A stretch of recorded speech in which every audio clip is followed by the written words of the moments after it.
Le pandarou est un mammifère arboricole originaire des forêts de l'Himalaya. Bien qu'il soit un carnivore, comme les ours ou les félins, le pandarou est devenu presque exclusivement végétarien. Le bambou constitue ainsi sa principale source de nourriture.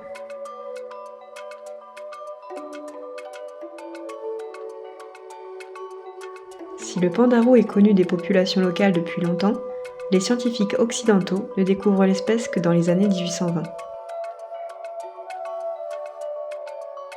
On lui donne alors le nom de panda, un mot utilisé par les Tibétains signifiant « mangeur de bambou ».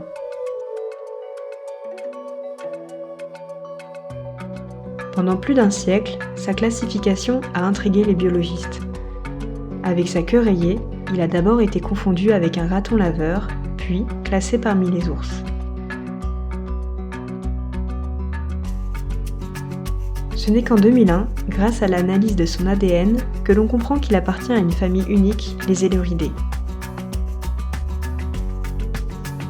Cette famille regroupe des carnivores aujourd'hui presque tous disparus, sauf lui.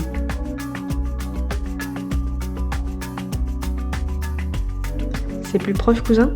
La moufette, le raton laveur et la fouine. Le panda géant est découvert plus tard par les Occidentaux en 1869. Il doit son nom à ses ressemblances avec le pandarou. En réalité, il s'agit d'un ours très éloigné des Ailuridés.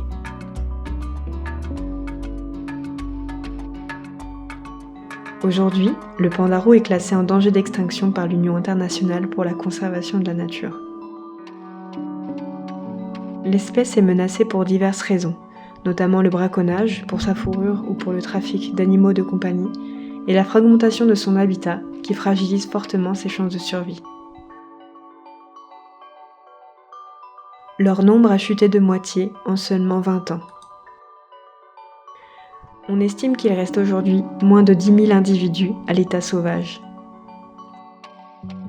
Le panda que vous voyez ici, au Muséum du Havre, provient du parc zoologique Cerza.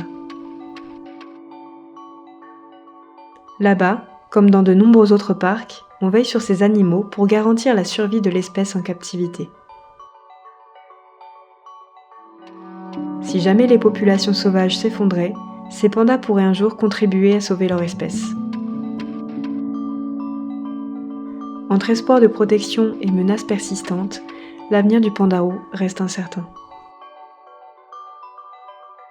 Peut-être que la taxidermie du Muséum du Havre comptera un jour parmi les derniers témoins silencieux d'une espèce disparue.